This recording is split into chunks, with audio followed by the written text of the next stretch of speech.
કાર્યક્રમોમાં વધુ એક નોંધપાત્ર સિદ્ધિ હાંસલ કરી છે।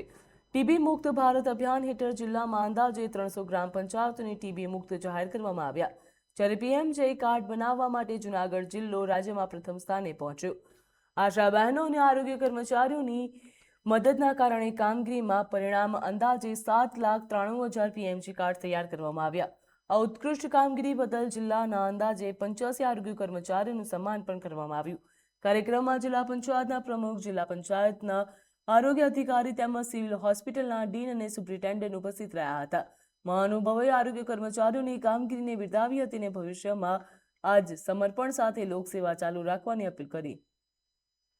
આજરોજ આપણી જૂનાગઢ મેડિકલ કોલેજ ખાતે 11 જુલાઈ જે દર વર્ષે વિશ્વ વસ્તી દિવસ તરીકે ઉજવવામાં આવે છે અને એ જ રીતે વસ્તી નિયંત્રણ અઠવાડિયું, જેનો હેતુ છે કે પરિવાર નિયોજન વિશે સામાન્ય લોકોમાં જનજાગૃતિ વધે અને નાનો પરિવાર, સુખી પરિવારની જે ભાવના છે એ લોકોમાં વિકાસ થાય। એ બાબતનું આજે એક જિલ્લા કક્ષાનો કાર્યક્રમ અહીંયા રાખવામાં આવેલ છે।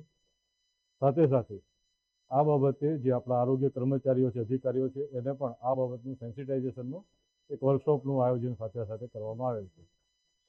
આ નિમિત્તે ગત વર્ષ એટલે કે વર્ષ 2025-26માં આરોગ્યના અલગ અલગ રાષ્ટ્રીય કાર્યક્રમોમાં જે શ્રેષ્ઠ કામગીરી જેમણે હાંસલ કરી છે એવા અધિકારીશ્રીઓ, પાયાના કર્મચારીશ્રીઓ, એઓને પણ આજે એવોર્ડ આપી અને બિરદાવવાનો પણ કાર્યક્રમ છે।